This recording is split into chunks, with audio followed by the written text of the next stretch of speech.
July 17, 1976, 3:07 a.m. Monroe, Connecticut. Lorraine Warren jolted awake, her nightgown damp with cold sweat despite the summer heat. Something was wrong.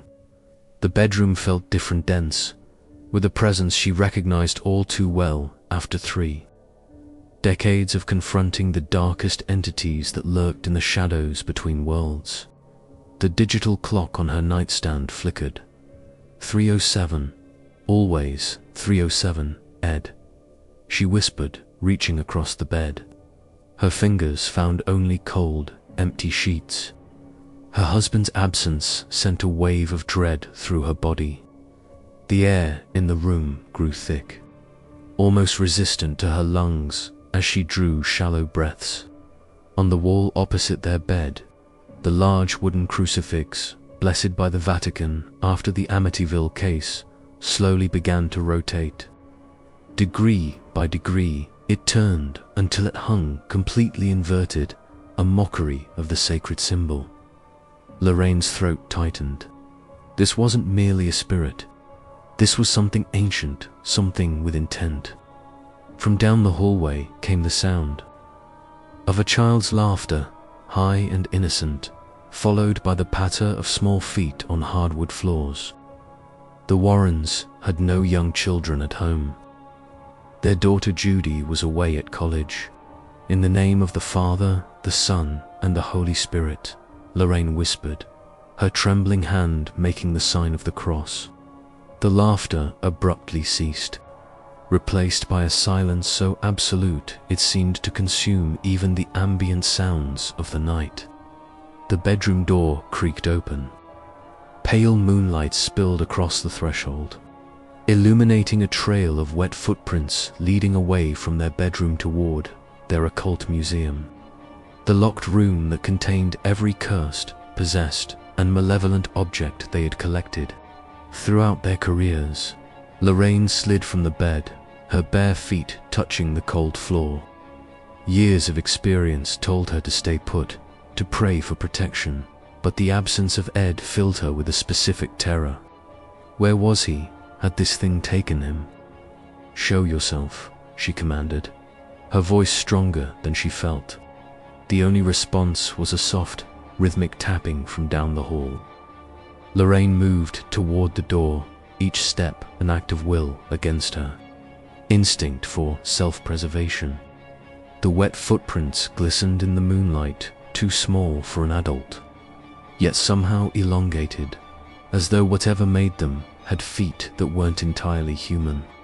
As she stepped into the hallway, whispers surrounded her, dozens of overlapping voices speaking in an ancient language she recognized from their case in Turkey last month. The Miller case, the one with the djinn, the one they thought they had resolved. The tapping grew louder as she approached the museum door. It wasn't until she was halfway down the hall that she realized the sound was coming from inside the room, a methodical knocking against the glass of one of their display cases. "Ed," she called out, her voice echoing through the empty house. "Ed, where are you?" No answer came, but the footprints led directly to the museum door, disappearing beneath it. The brass knob gleamed in the darkness, seeming to pulse with an invitation. Asterisk, turn me. Open the door. See what waits inside. Asterisk. Lorraine reached for it, her fingers inches from the metal, when she felt a sudden drop in temperature. Her breath clouded before her face. From behind the door came a voice, Sed's voice strained and desperate. "Lorraine." Donned, his warning was cut short as an unseen force slammed Lorraine against the wall. The impact drove the air from her lungs, leaving her gasping. Picture frames crashed to the floor. A vase of blessed roses shattered. Lorraine struggled against the invisible pressure pinning her, but her body began to rise, inch by inch, sliding up the wall until her feet dangled above the floor. The pressure around her throat tightened, making each breath a labor. This was no ordinary haunting. This was personal, calculated, Something had followed them home. Through rapidly dimming consciousness, Lorraine focused her psychic senses, pushing beyond the veil that separated the physical from the spiritual. In that moment of clarity, she saw the true form of what had invaded their sanctuary. Recognition flooded her mind. "I know what you are," she managed through choked breaths. "I know why you followed us home." The pressure around her throat eased slightly, as though the entity was curious. "Then, you know," a voice responded, not one voice, but many, layered, atop each other in a discordant chorus. "Why your husband cannot save you this time." The museum door slowly swung open, revealing not the cluttered room of haunted artifacts, but a swirling darkness that seemed to consume all light. In the center of that void, suspended and unconscious, hung Ed. Behind him, barely visible in the darkness, stood the shadowed silhouette of a woman, her features obscured, but her hands moving in patterns Lorraine recognized from the ritual they had interrupted. The jinn hadn't followed them home from the Miller case. They had been led here, manipulated. This had been the plan all along.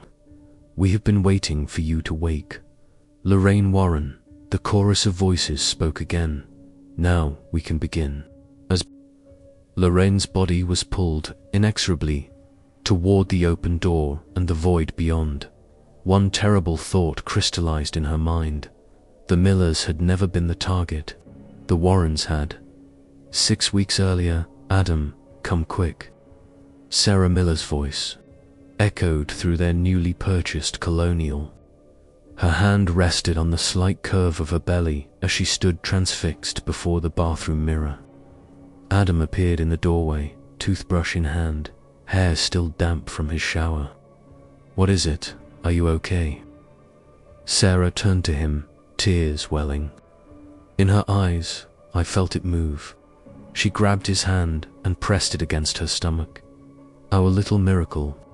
Adam's face softened as he knelt before her, pressing his ear against her belly. "Hello, in there," he whispered. "Your daddy just got promoted, so you're going to have the best of everything." The promotion had come, suddenly senior architectural designer at Blackridge Development. A leap that normally took years had happened. In months, ever since Nadia Karimi had taken over as project director. "We should celebrate tonight," Sarah said, running her fingers through Adam's hair. "I'll make that pasta you love." Adam stood, checking his watch. "I can't tonight." Nadia called an emergency meeting about the Westlake project. "Probably running late." Sarah's smile faltered. "Again, that's the 3rd time this week." "I know, I'm sorry." He kissed her forehead. "But this is what we wanted, right? Security for the baby, the house." "I know." Sarah forced her smile back. "Go, be brilliant. We'll celebrate this weekend." As Adam rushed out, Sarah felt a sudden chill brush against her skin. The bathroom mirror fogged slightly, though the shower had been off for 20 minutes. She wiped it clear with her hand, then froze. For just a moment, she thought she'd seen someone standing behind her, a woman with long dark hair and eyes like polished obsidian. The Westlake project meeting ran 2 hours over schedule. When Adam finally emerged from the conference room, the office was dark except for a single light from the corner office. "You survived," Nadia Karimi said, appearing silently beside him. Adam startled. "Jesus, you scared me. Apologies." Nadia smiled, but it didn't reach her eyes. She was striking tall and slender with impossibly perfect bone structure.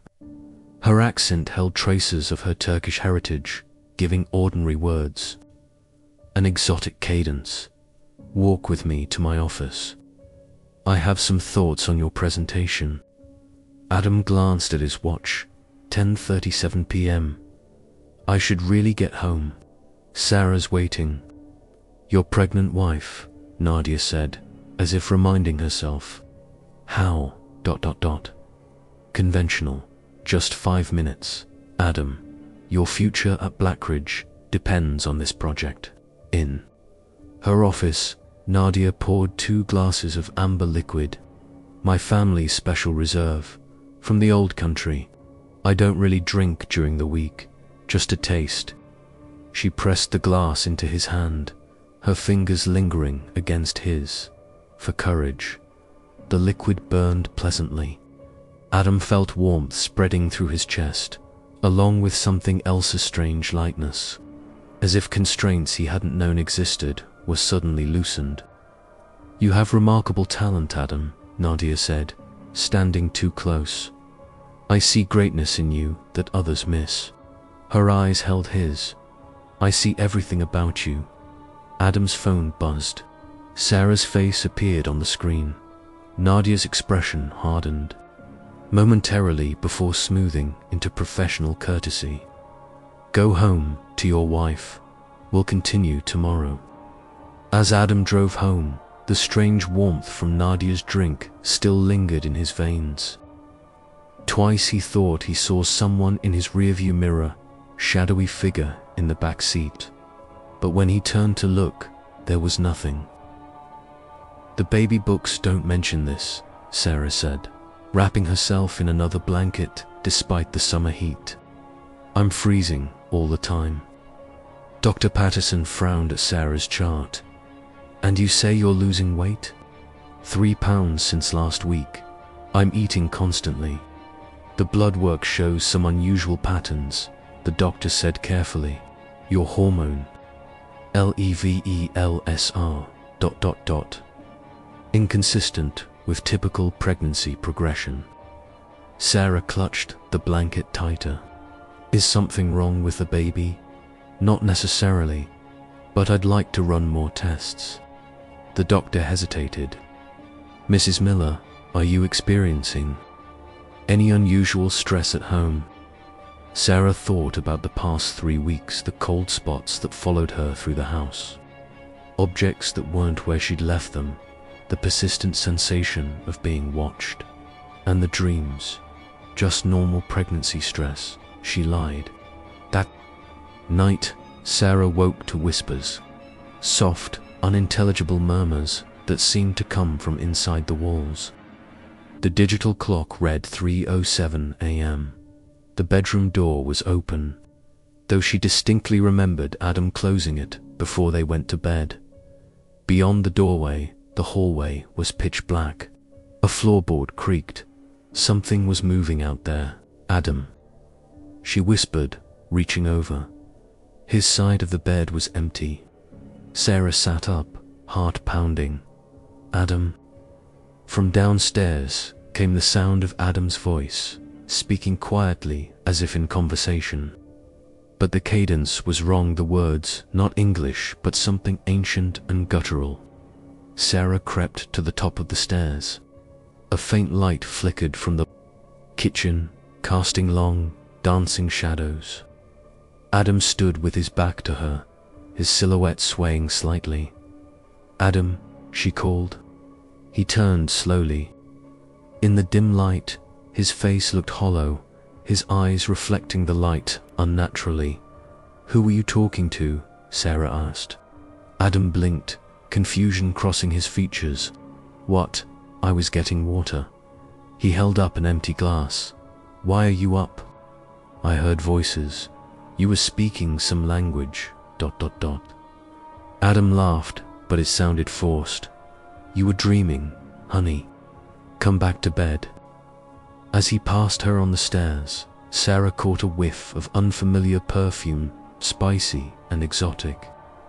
I'm telling you, Katie, something's not right. Sarah paced her friend's living room. He's distant. He works late every night, and ... She hesitated. And what? Katie prompted. Strange things are happening in the house.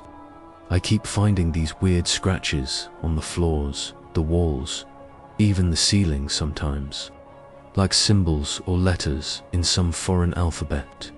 Katie raised. An eyebrow. Are you saying your house is haunted, or your husband is cheating? I don't know, maybe both. Sarah pulled out her phone, showing Katie photos of the markings. These appeared on our bedroom mirror after it fogged up. I didn't draw them. Katie studied the image. That's creepy. Have you shown Adam? He says I must have done it subconsciously. Pregnancy brain. Sarah's voice cracked. But there's more. Yesterday I found this in his jacket pocket. She produced a small fabric pouch tied with red thread. Inside was a curl of dark hair, a pinch of what looked like dried herbs, and a scrap of paper with more of the strange symbols. What the hell is that? Katie asked. I don't know, but the hair isn't mine. It's too dark. Katie was silent for a moment. Have you met her, this Nadia he works with? Sarah shook her head. He always makes excuses when I suggest coming to office events. Maybe it's time you introduce yourself. That night, Sarah dreamed of a woman with obsidian eyes, standing at the foot of their bed. She spoke in a language that Sarah couldn't understand, but somehow knew was a claim of ownership. The woman's hand stretched towards Sarah's pregnant belly, fingers elongating impossibly, becoming sharp and talon-like. When Sarah screamed, the woman smiled, revealing teeth too numerous and sharp to be human. Sarah jolted awake, gasping. The bedroom was freezing, her breath visible in the air. Something wet dripped onto her face from above. Slowly, she looked up at the ceiling. Above their bed, drawn in what looked horribly like blood, was a complex, symbolic spiral of arcane characters, surrounding a crude depiction of a pregnant woman with her belly torn open. And in the center of the spiral, written in English, "He was mine first." As she stared in horror, the blood began to move, the letters rearranging themselves into a new message. "We're coming for what's inside you." Sarah stared at her reflection in the bathroom mirror, hands trembling as she lifted her nightgown. The symbols were still there, 5 intricate characters etched into the skin of her swollen belly, not drawn with marker or pen, not painted on, carved. Yet there was no pain, no blood, just precise, shallow incisions that seemed to shimmer with an oily iridescence when the light caught them at certain angles. When she'd woken and discovered them an hour ago, she'd scrubbed until her skin was raw, but the markings remained unchanged. Adam had already left for work, a Saturday meeting with Nadia that couldn't wait. Sarah's phone buzzed. "Katie, still coming tonight?" Katie's voice was deliberately upbeat. "Everyone's excited to see you. The dinner party." Sarah had forgotten completely. Katie had invited several couples from their old neighborhood, a reunion of friends that once meant everything to her. In the fog of her increasingly disturbing reality, normal life seemed distant, unreal. Of course, Sarah lied, dropping her nightgown. Wouldn't miss it. The dinner party gleamed with normal crystal glasses, animated conversation, laughter that seemed to come from a world Sarah no longer inhabited.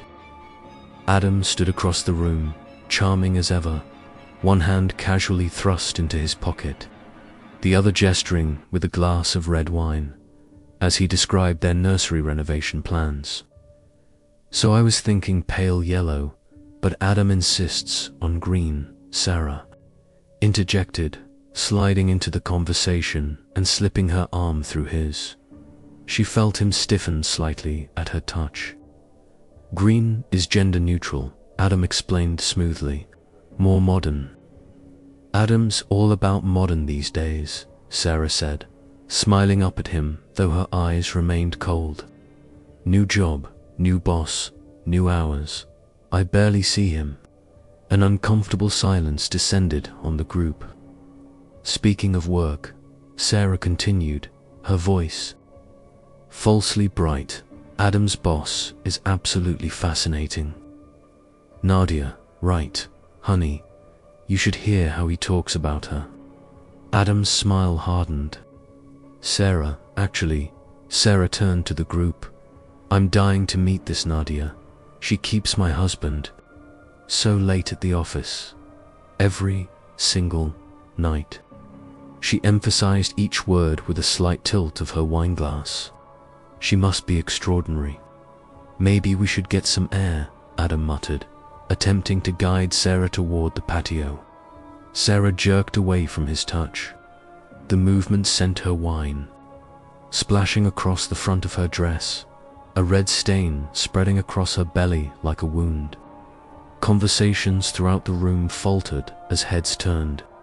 Don't touch me, Sarah hissed, loudly enough for others to hear. Not when you smell like her perfume again. You're embarrassing yourself, Adam whispered, reaching for her elbow. I'm embarrassing myself. Sarah's voice rose. You're the one sleeping with your boss while your wife is pregnant. The room went silent. Katie appeared at Sarah's side, attempting to defuse the situation. Let's go upstairs for a minute. No. Sarah stepped back, addressing the entire room now. Adam thinks I'm going crazy, imagining things, that I don't see what's happening. Her voice cracked. But she's not just sleeping with him, she's doing something to our home, to our baby. Adam's face flushed with anger and embarrassment. That's enough. The symbols, Adam, the whispers in the walls, the things that move in the dark. Sarah was crying now, mascara tracking down her cheeks. She follows me. She watches me sleep. She wants our baby. Stop it. Adam grabbed her wrist, hard enough to make her gasp. Just stop. In the silence that followed, Sarah looked into her husband's eyes and saw something that frightened her. More than any supernatural emptiness, as if the man she loved had been hollowed out, leaving only a familiar shell. She's already taken you, hasn't she? Sarah whispered. Adam released her wrist. We're leaving now. The drive home was silent, thick with unspoken accusations. When they pulled into the driveway, Adam cut the engine but made no move to exit the car. I'm not having an affair, he finally said, staring straight ahead. But after tonight, I'm wondering if this marriage was a mistake. Sarah felt the words like physical blows. You don't mean that. You humiliated me in front of everyone we know. You're acting paranoid, creating these delusional scenarios. Then explain the symbols on my stomach. Sarah lifted her dress, revealing the strange markings. Explain these. Adam glanced at her belly, then away, shaking his head. I don't see anything. You, Sarah, looked down. The symbols were clearly visible, now seeming to pulse with a faint, sickly light. How can you not see them? They're right here. I'm sleeping in the guest room tonight, Adam said, opening his car door. Maybe we both need some space. Sarah lay awake in their bed, listening to the house settle, or not settle. The sounds were too deliberate, too rhythmic, like something dragging itself slowly up the stairs, pausing at each step. Thump, scrape, thump, scrape. The marks on her belly burned now, each one a small coal pressed into her flesh. She placed a protective hand over them, whispering prayers her grandmother had taught her. The sound stopped outside her bedroom door. Sarah held her breath, eyes fixed on the doorknob. It began to turn, slowly, silently. The door swung open to reveal an empty hallway, but the darkness there seemed deeper, concentrated, as if the absence of light had substance. Sarah couldn't move, couldn't scream. Her body was leaden, paralyzed. The darkness at the doorway congealed, taking an almost human shape. It glided into the room, stopping at the foot of her bed. "He was promised to me long before you," a voice whispered, Nadia's voice, but overlaid with something ancient and ravenous. "You are merely an obstacle." The child, however, ... The darkness extended a tendril toward Sarah's belly. With tremendous effort, Sarah broke through her paralysis and scrambled backward, pressing against the headboard. "Don't touch my baby." The darkness paused, then withdrew slightly. "It no longer matters what you want." Suddenly, an invisible force seized Sarah's ankles and dragged her toward the foot of the bed. She clawed desperately at the sheets, the mattress, leaving deep gouges in both. Her nails broke, fingers bleeding, as she was pulled inexorably toward the waiting darkness. "Adam," she screamed. "Adam, help me." The darkness enveloped her legs, ice cold and suffocating. Sarah's screams turned to choking gasps as the pressure around her body increased. The guest room door burst open. Adam stood in the hallway, eyes wide with shock. "Sarah, what's happening?" Through the darkness constricting her chest. Sarah saw Adam, clearly saw recognition and horror dawn on his face as he finally beheld what had been haunting their home. "You can see it now," she gasped. The darkness retreated slightly, coiling like a startled animal. Adam rushed forward, pulling Sarah from its grasp. "What the hell is that thing?" he demanded, positioning himself between Sarah and the entity. "It's her," Sarah whispered. "It's Nadia." As if summoned by its name, the darkness surged forward, knocking Adam aside like a rag doll. It engulfed Sarah completely, lifting her into the air. Adam scrambled to his feet. "Let her go," he shouted, lunging forward. The darkness responded with a sound like tearing metal. It hurled Sarah against the wall with devastating force. She crashed through the drywall before crumpling to the floor, unmoving. Sarah, Adam rushed to her side. Blood pooled beneath her body, spreading in an ever-widening circle. Sarah's eyes fluttered open, unfocused. "The baby," she whispered. "Save our baby." The marks on her belly were bleeding now, each symbol pumping dark, viscous fluid that wasn't entirely blood. Adam gathered her in his arms, staggering toward the door. "Stay with me, Sarah, please, ... Behind them, the darkness dissipated like smoke, but Adam could hear whispers following them down the stairs, Nadia's voice repeating a phrase in that strange language he'd been hearing in his dreams for weeks. Asterisk, "You've made your choice." Asterisk, Father Thomas Malone hadn't worn his collar in nearly a decade.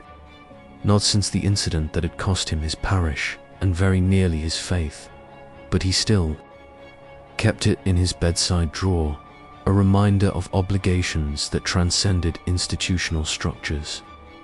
Tonight, for the first time in years, he slipped it round his neck. From his kitchen window, he watched the ambulance lights fade as they carried Sarah Miller away.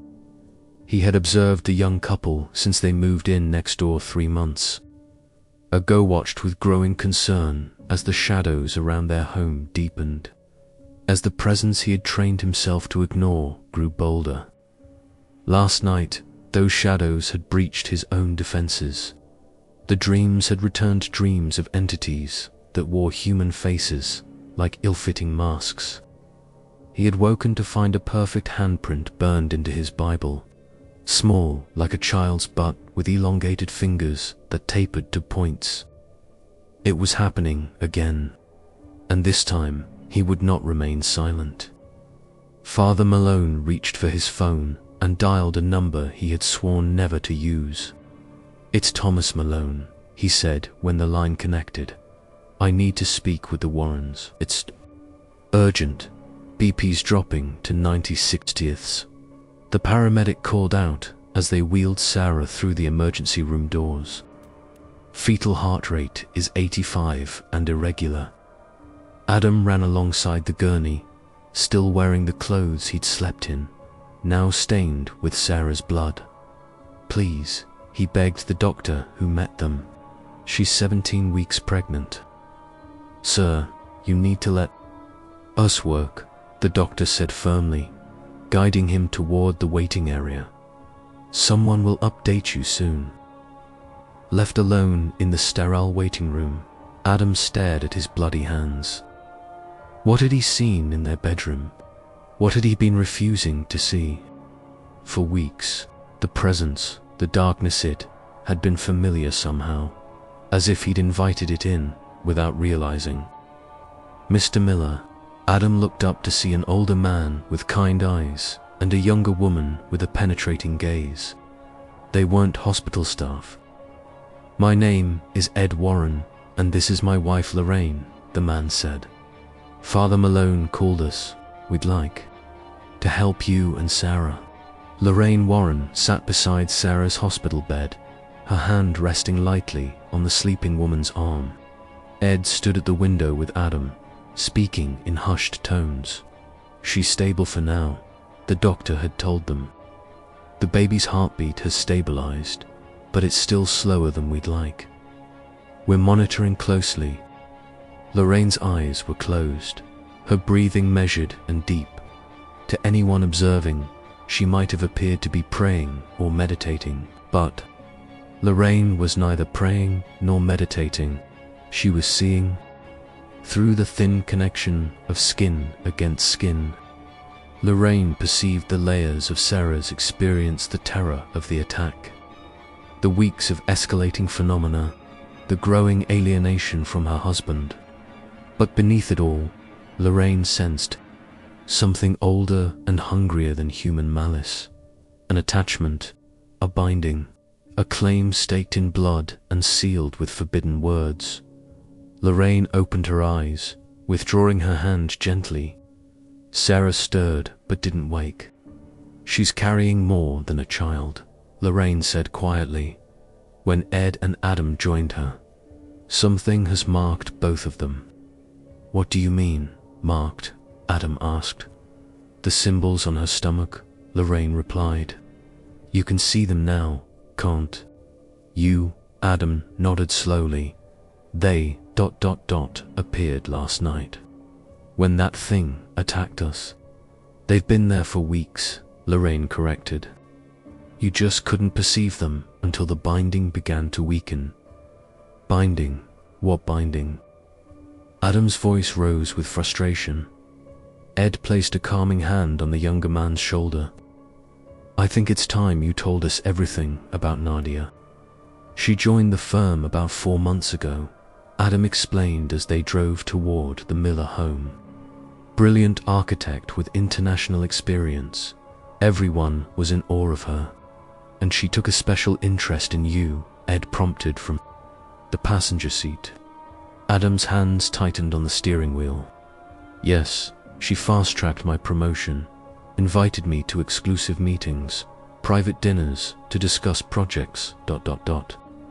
Did she ever give you anything to drink? Something unusual? Lorraine asked from the back seat. Adam glanced in the rearview mirror, surprised. Yes, a special liquor, she said, was from her family's reserve in Turkey. It had a strange effect, like a fog lifting, but also like falling into a deeper fog at the same time. Ed and Lorraine exchanged glances. Did she ever mention where in Turkey her family came from? Ed asked. Cappadocia, I think.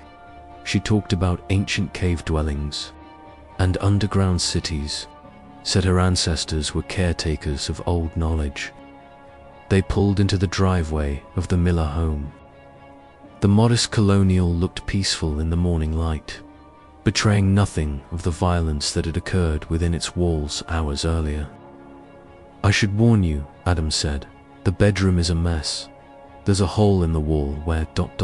his voice caught, where Sarah hit it. As they approached the front door, Lorraine suddenly stopped, her hand flying to her throat. Lorraine. Ed reached for his wife. It's here, she whispered, watching us. Ed turned to Adam. Do you have a key to Nadia's office or her home? Address? Adam shook his head. Her office, yes, but she's intensely private about where she lives. No one from work has ever been invited to her home.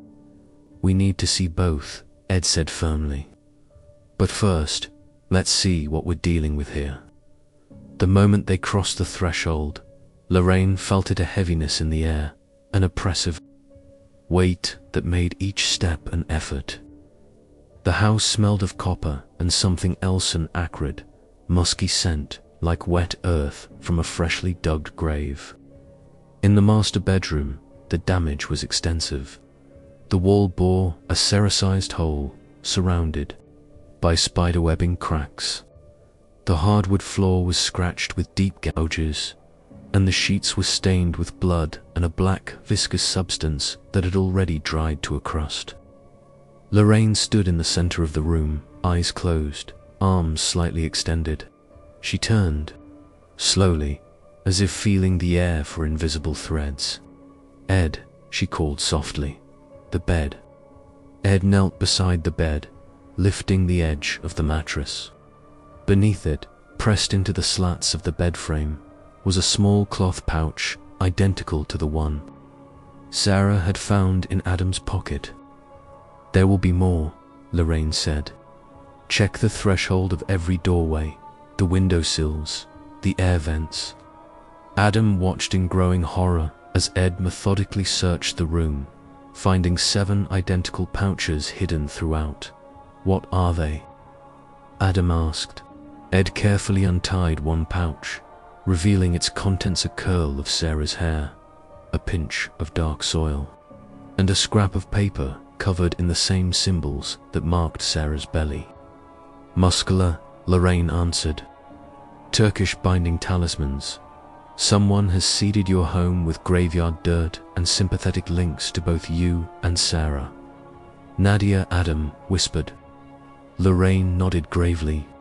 This isn't the work of an amateur or a scorned lover, Adam. These rituals are specific and ancient. In Turkish, it's called kara büyü, black magic involving jinn entrapment. Jinn, Adam repeated, like ... a genie. Not the kind from children's stories, Ed said grimly.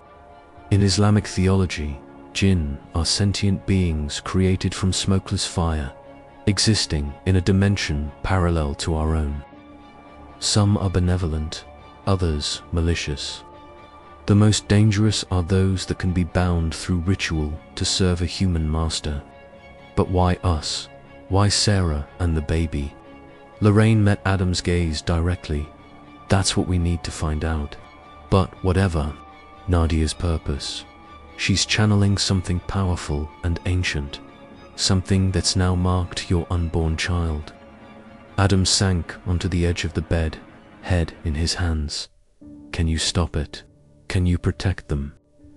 Ed and Lorraine exchanged another glance, one weighted with knowledge of battles fought and lost, of encounters with entities that defied containment. We'll do everything we can, Ed promised. But first, we need to understand exactly what we're fighting. The Warrens' van sat in the miller's driveway like a fortress against the encroaching darkness. Inside the house, Ed methodically unpacked equipment with the efficiency of a surgeon preparing for a complex operation. Cameras with infrared capabilities were positioned in the corners of each room. Audio recorders, electromagnetic field detectors, and temperature sensors formed a technological web throughout the home. These readings are unusual, Ed muttered, studying the EMF meter as it spiked erratically near the master bedroom doorway. Whatever's here doesn't want us to find it. Lorraine sat at the kitchen table with Sarah, whose complexion had improved slightly since leaving the hospital. The protective medallion the Warrens had given her rested against her swollen belly. Adam paced nervously, casting frequent glances toward the windows. as if expecting to see Nadia's face peering in. "We need to understand what we're dealing with," Lorraine explained, setting up a digital recorder in the center of the table.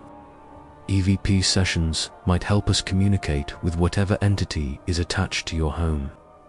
The first session yielded nothing but static and the occasional house creak. The second, conducted in the master bedroom where Sarah had been attacked, produced something that made Ed's blood run cold. When played back, beneath the white noise and ambient sounds, a voice whispered in a language none of them recognized. Ed recorded it on his phone and sent it to Father Thomas, a linguist who had aided them on previous cases. The priest called. "Back within the hour. It's Ottoman Turkish," he explained, his voice tense, "an archaic dialect. It keeps repeating something about a Can Anlis mask, a blood contract." Sarah's hands trembled as she cradled her belly. "In my dreams," she said, her voice barely above a whisper, Nadia speaks to the baby. She calls it her gateway, her vessel. Lorraine reached for Sarah's hand, and the moment their fingers touched, the psychic's eyes rolled back. Her body went rigid as images flooded her mind. Asterisk, a dimly lit room with stone walls. Nadia, younger but unmistakable, kneeling before an elderly Turkish woman with milky eyes. Between them, a copper bowl filled with dark liquid. The woman cuts Nadia's palm, letting blood drip into the mixture while chanting, "Akani, Bagla, Rahunu, Hapsit, bind their love, trap their soul." Asterisk, Lorraine gasped as she returned to herself, Ed already at her side with a glass of water. "She sought this," Lorraine said, her voice hoarse. "In Turkey, she found someone to teach her the old ways, the forbidden rituals." Adam's face drained of color. "I remember now, 3 years ago, before she joined our company, Nadia took a sabbatical. 6 months in Turkey studying cultural anthropology. That's what she told everyone." While Lorraine recovered, Ed and Adam searched the house more thoroughly.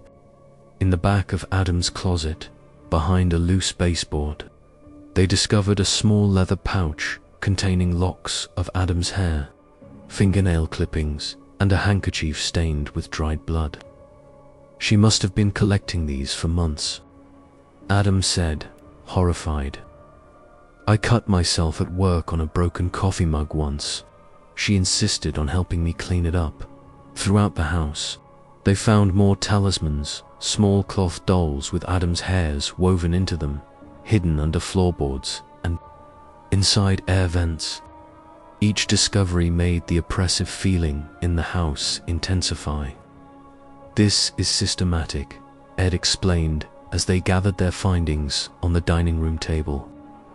"What we're dealing with is called a musalat, in Islamic demonology a jinn attachment. Curse someone with knowledge of the dark arts can bind a jinn to do their bidding, usually to create obsessive love or to harm enemies. But this feels different," Lorraine added, examining one of the talismans with gloved hands. "The energy is ... older, more powerful than a typical attachment. I believe Nadia may have inadvertently called something far more dangerous than she intended." That night, as Ed prepared to cleanse the master bedroom with blessed oils and prayers, the true force of what they faced revealed itself. As he sprinkled holy water along the threshold, the temperature plummeted. Frost formed on the windows, in intricate patterns resembling the symbols they'd found throughout the house. "In the name of Jesus Christ, I command you to reveal yourself," Ed demanded, his voice authoritative. The bedroom door slammed shut, trapping him inside.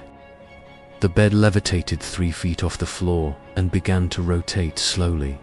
From the walls came a sound like sandpaper on stone scratching, endless scratching. When lights flashed on, the walls were covered in hundreds of symbols carved into the drywall, stretching from floor to ceiling. Adam and Lorraine pounded on the door, unable to open it despite their combined strength. Inside, Ed stood his ground as a formless shadow coalesced in the corner of the room, expanding and contracting like a living heartbeat. "What do you want?" Ed demanded, clutching his crucifix. The shadow stretched toward him, taking shape not fully human, not fully animal.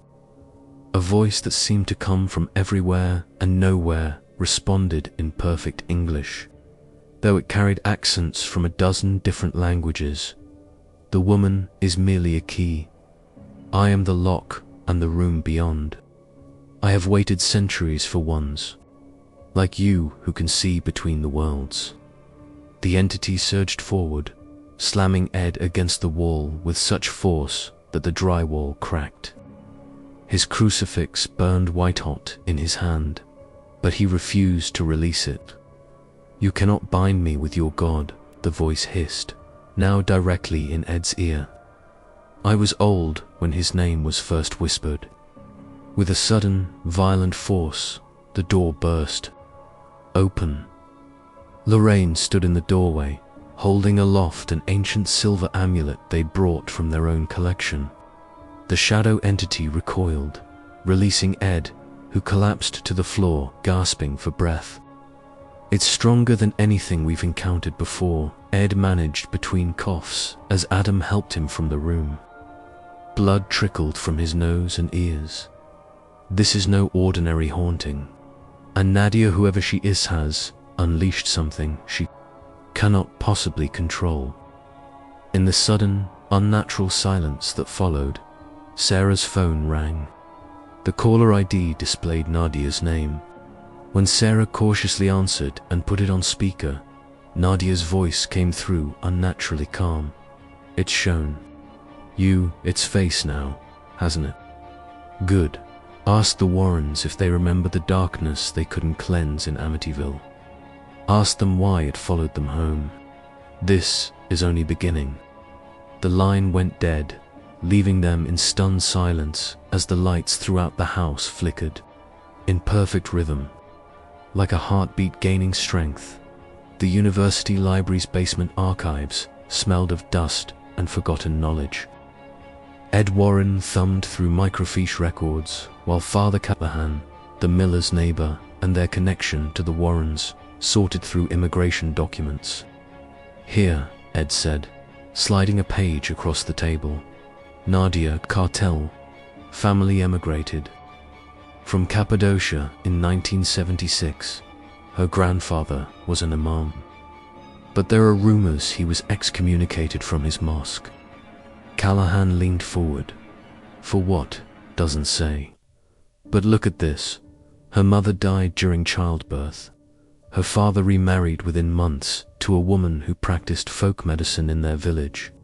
Lorraine sat across from them, eyes closed, fingertips pressed to a silver pendant they'd found hidden in the miller's bedroom wall. Her breathing was shallow, her face tense with concentration. "She's from a lineage," Lorraine whispered, eyes still closed. "Women who served the old ways, before Islam, before Christianity. They called themselves Kadinla Kulisi, the women of the tower." Ed's recorder captured her words as she continued. "I see them performing rituals at crossroads, binding men to them through blood magic. They believe some souls are tethered across lifetimes. When they find their match, they ... claim them." Lorraine's eyes flew open, a thin line of blood trickling from her nostril. "Nadia believes Adam was hers in another life. She won't let Sarah have him." Dr. Mehmet Aslam arrived an hour later, his expertise in Islamic mysticism, making him one of the few scholars the Warrens trusted with such delicate matters. The elderly professor examined the talismans found in the miller's home, his brow furrowing deeper with each artifact. "This is Caribou of the most forbidden kind," he explained, handling the items with cloth-covered hands. "These symbols are Ottoman in origin, but the practice dates back to pre-Islamic Anatolia. See these markings?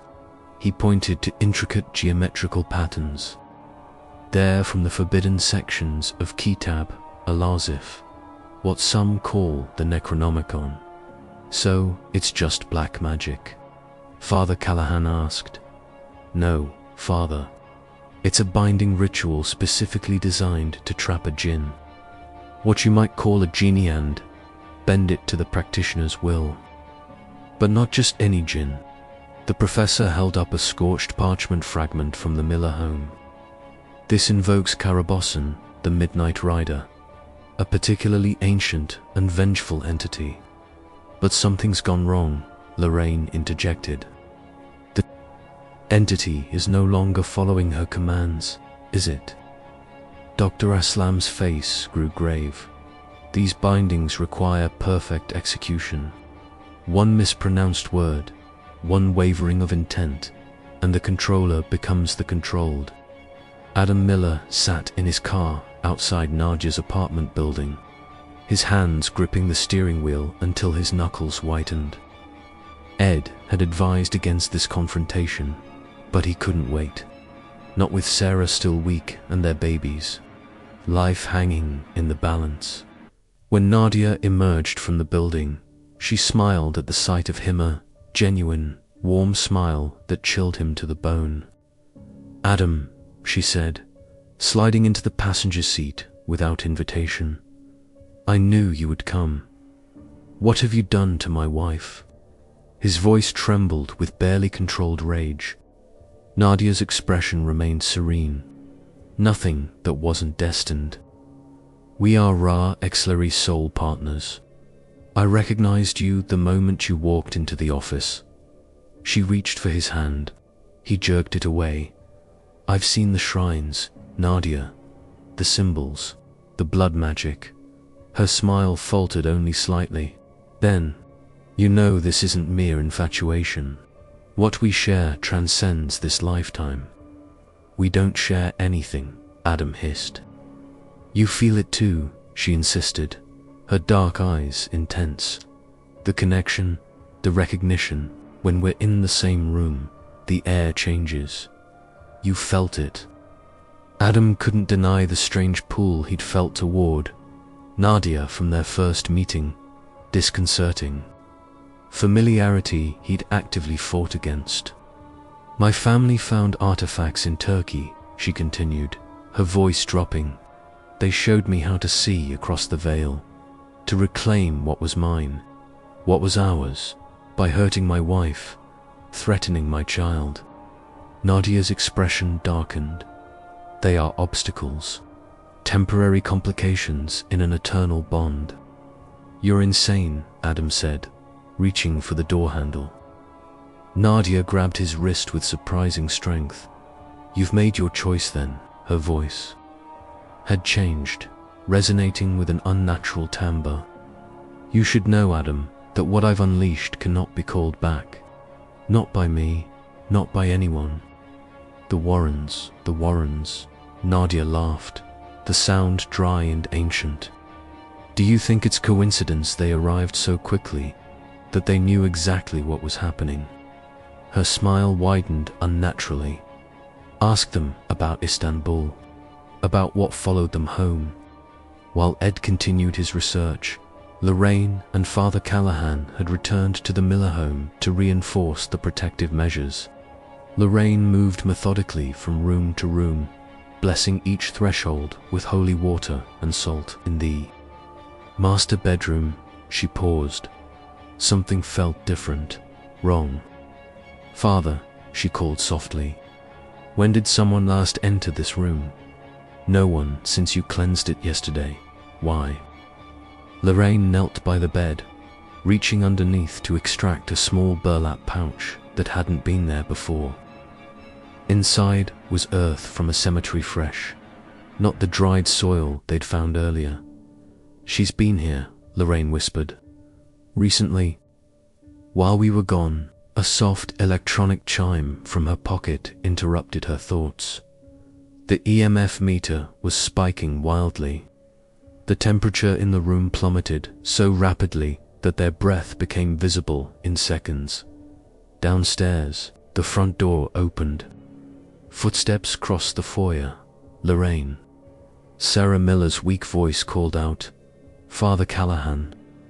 Lorraine ran to the top of the stairs, Father Callahan behind her. Sarah stood in the entryway, pale and shaking, still in her hospital gown. "Sarah, you should be in the hospital. The nurse said you called," Sarah replied, confusion crossing her face. "She said you found something about the baby, that I needed to come right away." "We made no such call," Father Callahan said. Sarah's face crumpled with fear. Above them, the lights flickered violently. "It's a trap," Lorraine realized aloud. "She wanted you back in this house." Outside, a car pulled into the driveway. Through the window, they could see Adam rushing from the vehicle. The house began to shake. Picture frames rattled against the walls. A deep, guttural growling emanated from everywhere and nowhere. "Get her out of here," Lorraine commanded the priest. Now, as Father Callahan rushed Sarah toward the door, Adam burst inside.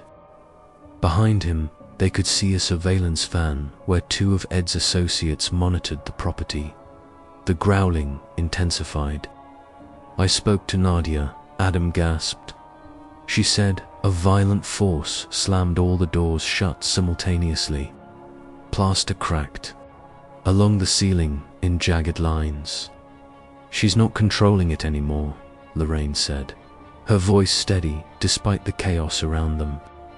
"It's controlling her, and now it has all of us exactly where it wants us." The growling transformed into words, not Turkish, but something older. Something that shouldn't be able to form on human tongues. Lorraine's face went white. As she translated, asterisk, 3 souls promised. 3 souls delivered. The circle closes. Asterisk. Adam pulled Sarah close. "What does it want?" Lorraine's gaze moved from Sarah's pregnant belly to Adam, then to Father Callahan. "Completion," she whispered, "and we just gave it everything it needs." The floor beneath them cracked, dark soil seeping up through the fissures. The smell of grave dirt filled the air. From the basement came the unmistakable sound of Nadia's voice, chanting. But the cadence was wrong to fluid, to ancient. It wasn't Nadia anymore. It was something wearing her form. Something that had been waiting centuries for this exact moment. "Call Ed," Lorraine ordered, pressing her crucifix to her lips. "Tell him to bring everything. The entity isn't just after the Millers anymore." Father Callahan's phone illuminated his terrified face. No signal. From outside, they heard pounding on the windows as Ed's associates tried to break in. Their silhouettes suddenly froze, then crumpled to the ground. "We're on our own," Lorraine said, her voice steady despite the fear in her eyes. "And I think I know what this thing really wants." "What?" Adam demanded. Lorraine looked at him gravely. "The Warrens. It orchestrated everything. The Millers, Nadia, all of it to bring us here. We've encountered it before." "Where?" Sarah asked through chattering teeth. "Istanbul," Lorraine replied. 5 years ago, we thought we'd contained it. The basement door slowly creaked open, revealing a staircase descending into impenetrable darkness. The chanting grew louder, more insistent. "It didn't follow Nadia home," Lorraine whispered. "It followed us. And now it wants us to go down there and finish what began decades ago." The hospital hallway felt unnaturally quiet as Ed and Adam helped Sarah into the wheelchair. 3 days after the confrontation at the Miller home, Sarah's condition had stabilized enough for discharge, though her obstetrician remained baffled by her recovery. "The bleeding just stopped," Dr. Reynolds had said, shaking her head. At the ultrasound, And your baby's heartbeat is strong now. I can't explain it, but Lorraine could. The entity was biding its time. Ed pushed Sarah's wheelchair while Adam carried a small bag of belongings. Lorraine walked slightly ahead, her posture rigid, senses alert to any disturbance. The fluorescent lights flickered as they passed beneath them, creating momentary shadows that seemed to move independently. "It knows we're leaving," Lorraine murmured to Ed. "It's watching." The drive to the Miller home was tense. Ed had spent the previous night preparing the house, setting up protective measures and monitoring equipment. Father Callahan waited for them on the porch, a Bible clutched to his chest. "I've blessed every room," he informed them as Adam carried Sarah inside, salt lines at every threshold. Ed nodded appreciatively. "The team will arrive this evening. Until then, we proceed with caution." Sarah gasped as Adam settled her on the living room sofa. The room temperature had dropped significantly despite the summer heat outside. "It's cold," she whispered, clutching her swollen belly protectively. Lorraine placed a gentle hand on Sarah's shoulder. "The entity is present, but we're prepared." Now, by sunset, the Warrens' team had transformed the Millers' living room into a command center. Religious symbols from multiple faiths adorned the wall's crosses. Protective hands of Fatima, sacred geometry patterns recommended by Dr. Aslam. Audio recorders captured every sound while cameras monitored for temperature fluctuations and movement. "We need to make contact," Lorraine announced as darkness fell. "Not just detect it, communicate with it. Understand what it wants." Ed looked concerned. "Are you sure that's wise? After what happened before, we need to know what we're fighting." She replied firmly. "Sarah, Adam, I need you to join us. The entity is connected to you both." They gathered around the dining table, the Warrens, the Millers, Father Callahan, and Dr. Aslam. Candles cast flickering shadows across their solemn faces. "Join hands," Lorraine instructed. "Whatever happens, do not break the circle." They began with Lorraine's soft voice calling into the gathering darkness. At first, nothing happened. Then the candles flickered violently, their flames stretching horizontally as if blown by an impossible wind. "Something's here," Dr. Aslam whispered, his accent thickening with fear. The room temperature plummeted. Frost formed on the windows. The table beneath their joined hands began to vibrate. "Show yourself," Lorraine commanded. "We know you followed us from Istanbul. We know you're using Nadia Cartel." A low hissing filled the room, like steam escaping a pressure valve. The sound formed into words, speaking in ancient Turkish. Dr. Aslam translated, his voice trembling. "It says, 'I am Karabasan, Dream Stealer, Desire Feeder. What do you want with the Millers?' Ed demanded. A choking sound emerged from Adam's throat. His eyes rolled back, body going rigid. When he spoke again, his voice carried the same unnatural resonance they'd heard at the house days before. "The mortals are vessels," Adam said. But it wasn't Adam speaking. "The woman carries life power. The man carries desire weakness." Sarah clutched her belly protectively. "Leave my husband alone." Adam's head turned mechanically toward her, a grotesque smile forming. "Your husband tasted forbidden fruit in his mind. He dreamed of the dark woman. His desire opened the door." "That's not true," Sarah protested, but uncertainty flickered across her face. "Desire always betrays," Adam's possessed voice continued, "as it did in Istanbul." Lorraine's face paled. "What do you know about Istanbul?" A laugh emerged from Adam's throat, dry and ancient. I know the Warren woman desired to save those who could not be saved. I know her failure. I know her shame. Enough, Ed shouted, reaching for his wife's hand. Adam's body convulsed. The binding is incomplete. 3 souls promised. Mother, child, and the front door crashed open. Nadia Cartel stumbled in. Her clothing disheveled, eyes wild with fear. Help me, she begged. It's following me. It won't let me go. Father Callahan moved to block her entry. You're not welcome here. Please, Nadia sobbed. I didn't understand what I was doing. The ritual, ... It went wrong, now it wants me to. Lorraine studied her face intently. Let her in, Lorraine, Ed protested. She's telling the truth, Lorraine insisted. The entity has turned on her. As Nadia crossed the threshold, the house shuddered. Picture frames crashed to the floor. A crack raced across the ceiling.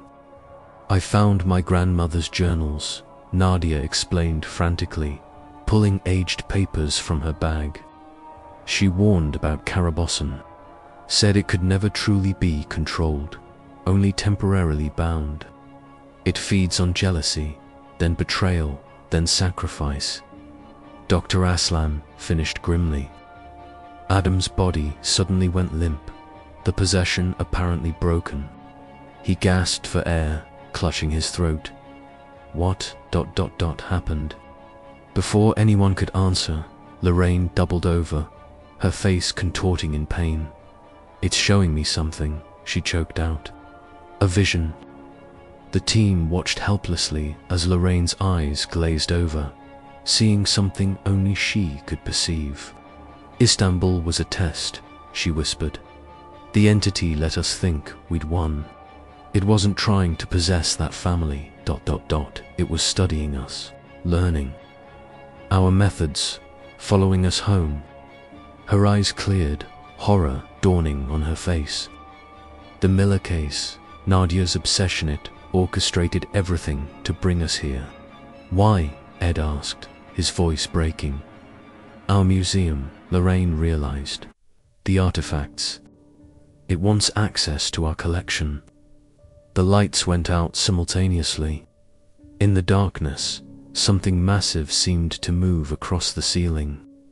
The temperature dropped so severely that their breath clouded before them. We need to split up, Lorraine decided suddenly. Ed, you stay here with the Millers. I need to get back to our house to secure the museum. I'm not leaving you, Ed protested. You have to, she insisted. If this entity reaches our artifacts, what's trapped there could be released. A violent force suddenly shattered the protective salt lines, scattering them across the room. The windows cracked in perfect spiderweb patterns. From upstairs came the sound of furniture being overturned, the nursery prepared so carefully for the baby that might never survive to use it. It's escalating, Father Callahan warned. We're running out of time. Ed looked at his wife, 20 years of shared supernatural battles passing between them in a single glance. He nodded. Go, we'll hold position here.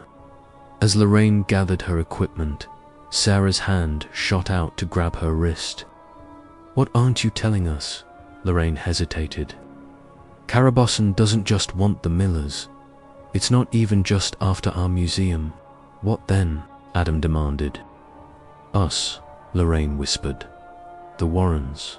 It wants what we know, what we've seen. And it's willing to sacrifice all of you to get it. Lorraine's headlights cut through the midnight fog as she raced home, her knuckles white against the steering wheel. The radio flickered between stations, occasionally catching fragments of an old Turkish folk song before dissolving into static. She wasn't alone in the car, she could feel it watching, waiting. I know you're here, she said to the emptiness. I know what you want. The radio static formed words that made her blood freeze. Then you know you cannot win. 30 miles away, Ed arranged crucifixes around the miller's bedroom. Adam moved furniture to create a protective space in the center of the room where Sarah could rest. Her contractions had started faint but unmistakable, though she was only 7 months along. "It's too early," she whispered, clutching her. Belly Ed checked his watch just past midnight. "Try to stay calm. Stress can trigger premature labor." Father Callahan entered with a basin of blessed water. "The first floor is secure. Dr. Aslam is setting up a protective circle in the living room." "And Nadia?" Ed asked. "In the kitchen with the team. She's translating the journal entries." Adam knelt beside Sarah, holding her hand. "Everything's going to be okay," he promised, though his voice lacked conviction. Downstairs, Nadia's fingers trembled as she turned the brittle pages of her grandmother's journal. "Here," she said to Dr. Aslam, "this passage speaks of Karabossan's weakness." The elderly professor leaned closer, adjusting his glasses. "It says the entity exists in multiple planes simultaneously. It can attack in different locations at once. But this divides its strength. So we need to force it to spread itself thin," one of the Warren team members suggested. "No," Nadia corrected. "We need to sever its connection between the two locations. It's using me as a conduit between the Millers and the Warrens." Dr. Aslam studied her carefully. "How do you propose we do that?" Nadia's eyes darkened. "There's a ritual, a reversal, but it requires ... sacrifice." Lorraine reached the Warren home without incident too easily, she thought. The house stood silent, bathed in moonlight. She approached cautiously, holding her crucifix before her. Inside, nothing appeared disturbed. She moved through the hallway, checking each room before finally approaching the locked door to their occult museum. The padlock was intact, but frost covered the metal. "You didn't need to break in," she whispered. "You were already inside." The temperature dropped suddenly. Lorraine's breath misted before her as she inserted the key into the lock. Before turning it, she closed her eyes and reached out with her psychic senses. The museum beyond the door pulsed with malevolent energy. Object after object glowed in her mind's eye: the haunted mirror from Providence, the cursed wedding dress from Baltimore, the shepherd's flute from Greece. Each artifact had its own story, its own entity, and something was moving between them, awakening them. Loren's eyes snapped open. She quickly dialed Ed's number, praying for a connection. "Lorraine," Ed's voice crackled through the static. "It's worse than we thought," she said urgently. "The entity isn't just trying to get to our museum. It's trying to activate what's already there." "Ed, if these objects synchronize a doorway," Ed finished, understanding immediately. "A gateway for something bigger." "Start the binding ritual," Lorraine instructed. "I'll begin mine here. We need to work simultaneously." In the Millers' living room, Ed organized the team. Candles were arranged in a precise pattern. Holy water from 7 different churches placed at cardinal points. Dr. Aslam marked protective symbols on the floor, while Father Callahan prepared the ritualistic elements. "Where's Nadia?" Ed asked suddenly, noticing her absence. "She went upstairs to check on Sarah," one of the team members replied. Ed's instincts flared. When, just a few minutes ago, Ed bolted for the stairs, taking them 2 at a time. He burst into the master bedroom to find Adam unconscious on the floor and Nadia standing over Sarah, her hand pressed to the pregnant woman's forehead. Sarah's eyes were rolled back, her body rigid. "Step away from her," Ed commanded. Nadia turned, her face eerily calm. "I'm helping her. The baby is coming." It's part of the cycle. This isn't your ritual anymore, Ed said, moving cautiously into the room. Karabosan is using you. You don't understand, Nadia replied. I've seen what lies beyond, what wants to come through. It's magnificent. Sarah moaned in pain. Adam stirred on the floor, blood trickling from his nose. The binding is almost complete, Nadia continued. 3 souls in this home, 3 in yours. The perfect symmetry. Ed lunged forward, pulling Nadia away from Sarah. Father, he shouted. We need you now. Father Callahan rushed in with Dr. Aslam close behind. Together they began the emergency binding ritual, their voices rising in a counterpoint of Latin prayers and ancient Arabic incantations. Nadia struggled against Ed's grip, her strength unnaturally enhanced. You can't stop this, she hissed, her voice overlapping with something inhuman. The connection is already established. Lorraine stood alone in the occult museum, surrounded by the most dangerous objects she and Ed had collected over decades of paranormal investigation. The air thrummed with energy as she began her half of the ritual. In nomen patris, she intoned Et Fili, et Spiritus Sancti. The glass cases trembled. Objects shifted behind their protective barriers. A porcelain doll turned its head to watch her. I know what you are, Lorraine continued, her voice growing stronger. I know what door you seek to open. The temperature plummeted. Frost crept across the display cases. By the power of Christ, I command you, she declared, raising her crucifix. Reveal yourself. A sudden force struck her, sending her flying against the wall. Invisible hands gripped her throat, lifting her feet off the ground. The crucifix burned white-hot in her hand. Through the choking pressure, Lorraine caught glimpses of the entity's true form, not the Jinn Karabosan, but something more ancient. Something that had existed before human civilization, before names and bindings. You've been hunting us for years, she gasped. Through different vessels, different manifestations. Istanbul wasn't the first time. The pressure increased. Objects began to rattle violently in their cases. With her remaining strength, Lorraine pressed the crucifix against the invisible force. What do you want? A voice like grinding stone filled her mind.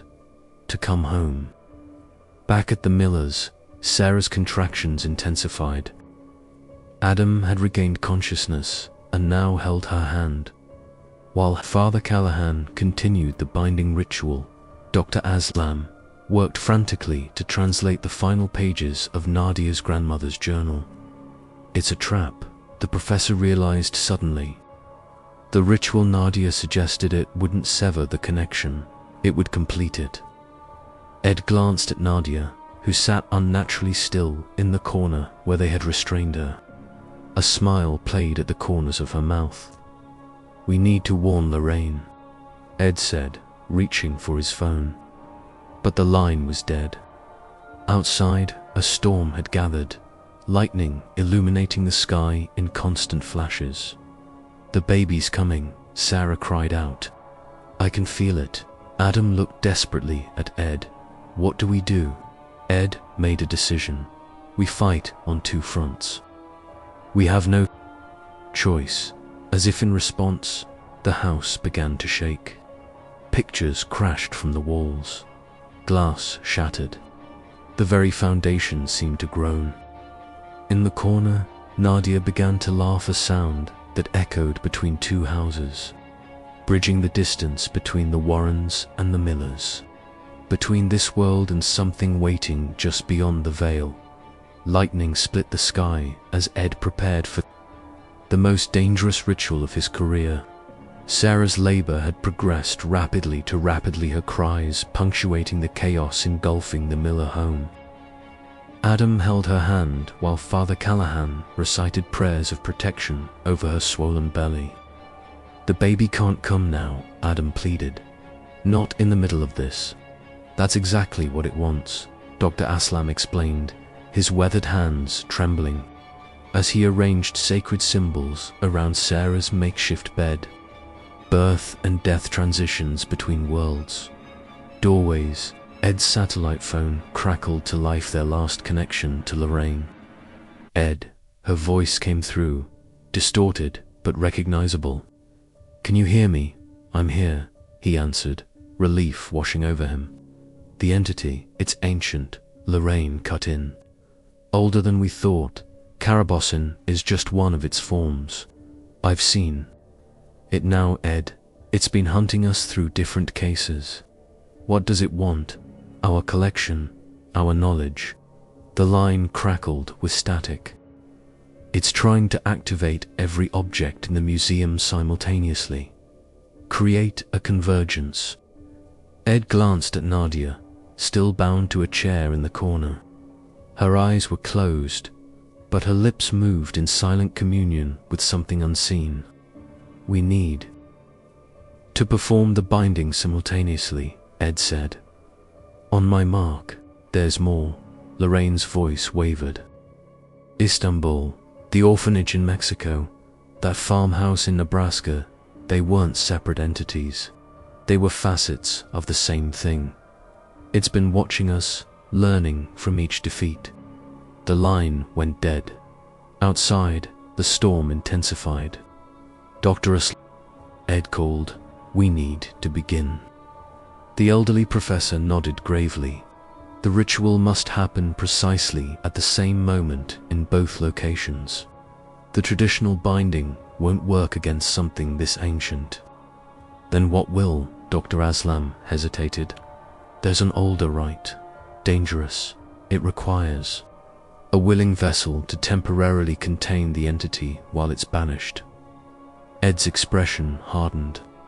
"I'll do it." "No," Father Callahan protested. "You can't possibly. Lorraine will do the same at our house," Ed said with certainty. "It's the only way." Sarah screamed as another contraction hit. Adam looked up desperately. "She can't take much more of this." Dr. Aslam began drawing intricate symbols on Ed's forehead with blessed oil. "When the entity enters you, you must focus on one thought, one memory, something pure. It will try to corrupt everything inside you." Ed nodded, closing his eyes, summoning an image of Lorraine on their wedding day. 30 miles away, Lorraine stood at the center of their occult museum. Objects rattled in their cases as the entity's presence grew stronger. She had arranged 7 blessed candles in a protective circle, each representing a different faith. "Tradition, as above, so below," she whispered, marking her own forehead with the same symbols Ed now wore. "As within, so without." The museum door suddenly swung open. A cold wind extinguished 4 of the 7 candles. In the doorway stood what appeared to be Nadia Cartel, but Lorraine knew better. "You can't be in 2 places at once," Lorraine said calmly, "unless you've already completed the binding." "Not yet," the thing wearing Nadia's form replied, its voice a distorted echo. "But soon, the child comes. The vessels are prepared." "What vessels?" The false Nadia smiled too wide, too many teeth. "The child will be mine. The Warrens will be mine. And all they've collected will serve a greater purpose." Lorraine felt a chill deeper than physical cold. "You've been planning this for decades, centuries," it corrected. "Since you first noticed the connections between your cases, the patterns." Realization dawned on Lorraine's face. It was you. All of it was you. The entity's laughter distorted, becoming multiple voices, layered together. And now, the final act. The remaining candles flared suddenly, their flames stretching toward the ceiling. The protective circle completed, trapping both Lorraine and the entity inside. Now, Lorraine whispered into her satellite phone. In the Miller house, Ed heard Lorraine's signal. "Begin," he commanded. Dr. Aslam and Father Callahan started the ritual, their voices joining in an ancient harmony that transcended their different faiths. The words were older than religion itself, primal invocation of balance and binding. Nadia's body went rigid in her chair, her eyes flying open pitch black and endless. "No," she screamed, but it wasn't her voice anymore. The house shook violently. Plaster rained from the ceiling. The temperature plummeted until ice crystals formed on the windows. "Keep going," Ed shouted over the cacophony. Sarah screamed a different sound now. "The baby," Adam cried. "It's coming." Ed looked torn between continuing the ritual and helping with the birth. Dr. Aslam never paused in his incantation, but gestured urgently for Ed to assist Adam. "I can't deliver a baby," Adam pleaded, panic in his eyes. "You have to," Ed replied, maintaining his position in the ritual circle. "I can't break the binding now." Suddenly, Nadia convulsed, her restraints snapping like thread.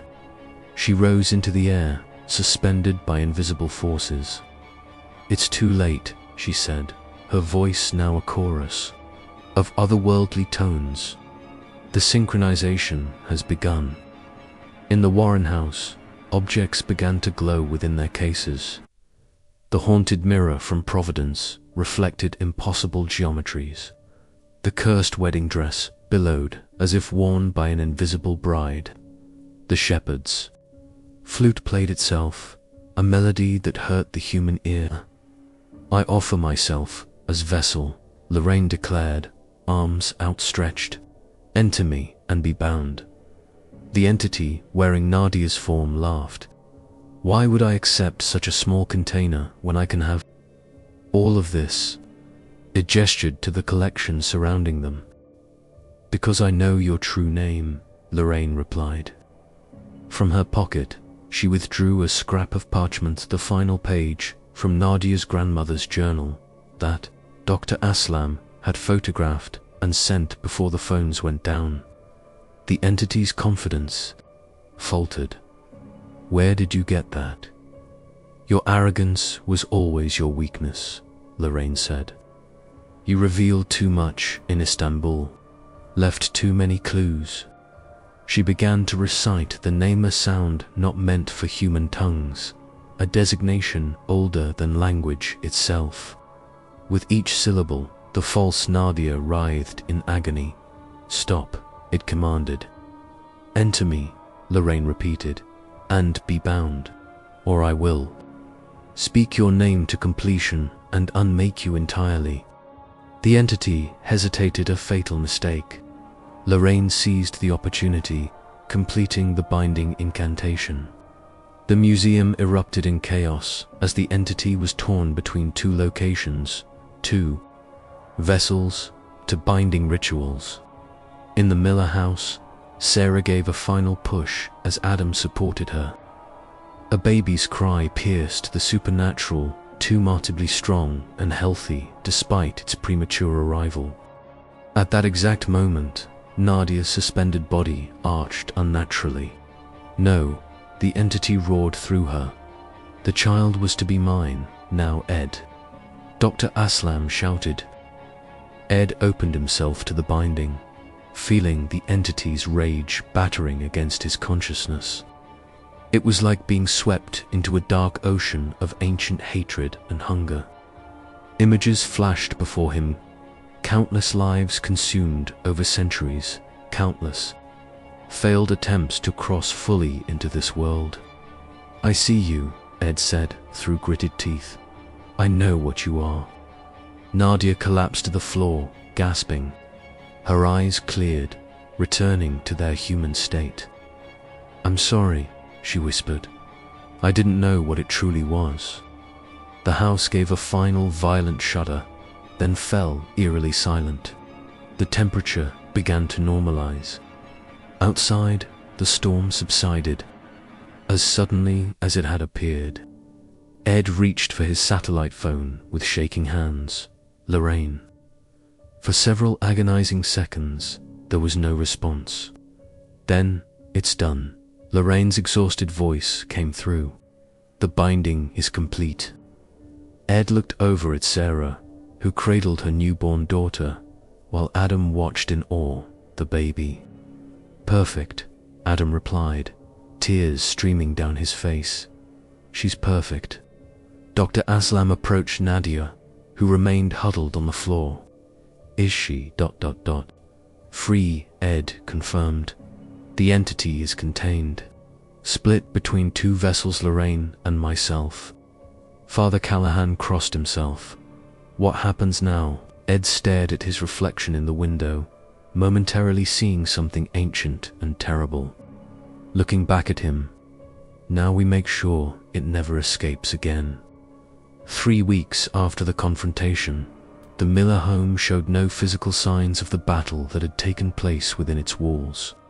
The cracks in the plaster had been repaired, the broken windows replaced, and the nursery once a site of supernatural. Violence now radiated peace as Sarah rocked her daughter, Lily, in the early morning light. Adam stood in the doorway, coffee mugs in hand, watching his wife and child. The dark circles under his eyes had begun to fade, though his vigilance remained.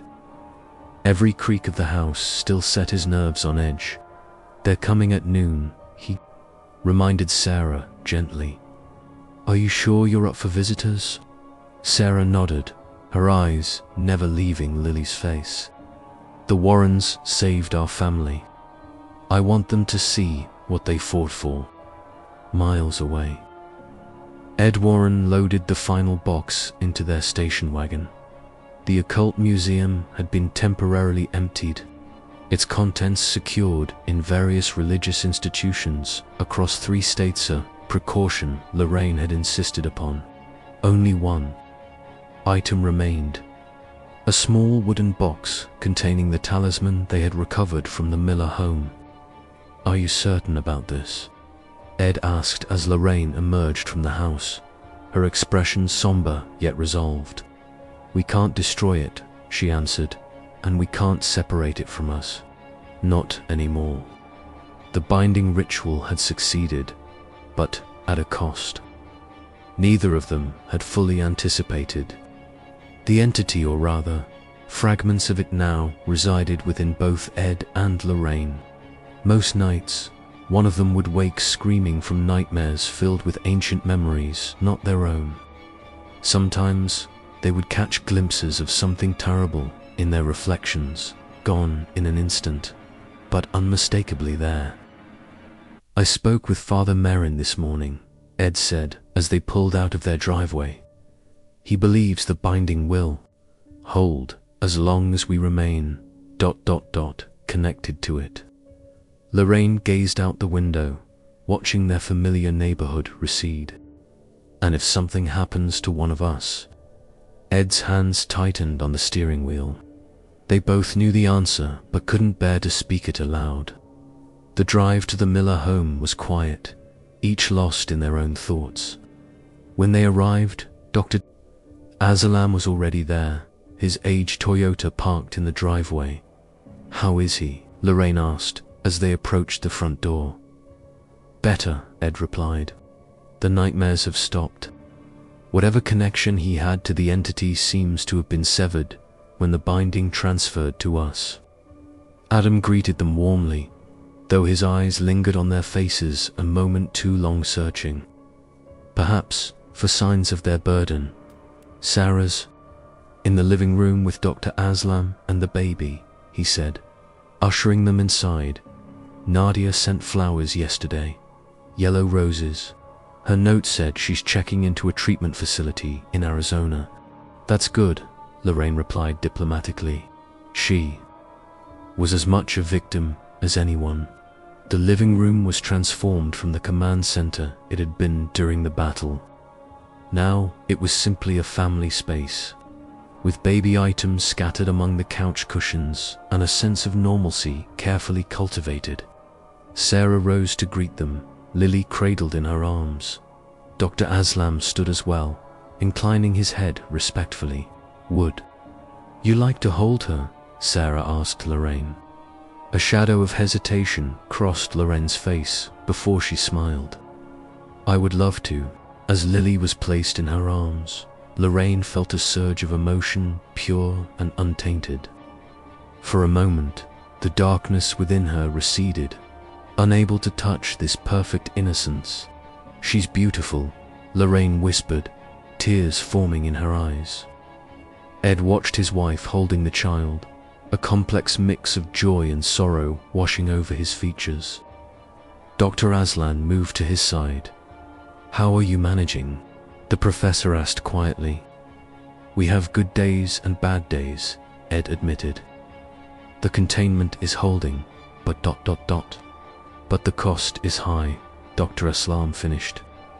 "I've been researching alternative ways to possibly extract what lies within you both. We appreciate that, but we've made our peace with it," Ed replied. "Some battles leave scars. This one just happens to be ... deeper than most."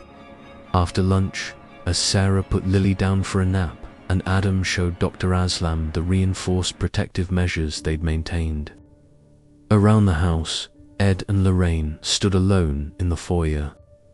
"They're going to be all right," Ed observed, watching Adam laugh at something Dr. Aslam said, perhaps his first genuine laugh in months.